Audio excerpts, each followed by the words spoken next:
بنای خی گەورە میهرەبان ئێمەکو ئەنجومەنی خەلیفانی کۆمەڵی ئیسلامی لە درێژەی کار و ساڵەکیەکانماندا بە هاوکاری بەرنامەی بەخشین و سینگەی خەلیفان بە هاوکاری خێرخوازە بە ڕێزەکانەوە ئەمڕۆ هەستاوین بە دابینکردنی سونەتی قوربانی بەسەر خەرچی فەقیر و هەژار. سەر ئاژەڵەکانمان بریتی بوون لە 37 سەر ئاژەڵ کە ئەکاتن گۆشتەکە ئەکاتن 886 کیلۆ بەسە 443 ماڵی خەلیفان و دەوروبەری دابش کرا. لێرەوە دەستخۆشی لە تەواوی خێرخوازانەکەین، خی گەورە پاداشتیان دەرتەوە.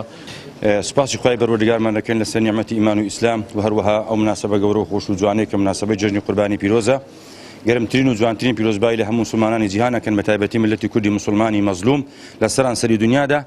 و سپاسی خی گەورە ئەکەین لەناو کۆمەڵێکی مسلمان لە ئەنجومەنی خەلیفانی کۆمەڵی ئیسلامی کە هەستاینە بە دابەشکردنی گۆشتی خێری قوربانی. دەستخۆشی لە برانی بەرز و خۆشەویست ئەەکەین و ئومێدەوارین لەو جێگیانێک کە غەسب و غەدر و ڕزقی خەڵک ئەبردرێ چاو لەو جێگیانە بکەین کەوا چش دابەشت ئەکرێ. فەرقی گەلێک زۆرە. خی گەورە فەرمێ ئەفەنەجعل المسلمین کالمجرمین، ئایا مسلمان و نامسلمان، مسلمان و تاوانبار و چیەکە؟ نەخێر و چیەکنی هەر کەسێک عەقڵ و شعور و ویجدانی ئیش بکات، ئینسانی باش و ئینسانی خراپ لێک جودا ئەکاتەوە. ئومێدەوارین ئەمسالی ئەم زۆرە بەخشینانە ئەم ئینسانانەی کە خۆمان دەکەن جوهد ئەکەن لە پێناوی خی گەورە بە ڕزقی حەرار بەخشینێکی لەبەر خوا ئەکەن، خی گەورە مۆفەقیان بکات، سەرکەوتویان بکات لە دینە و لە قیامەت.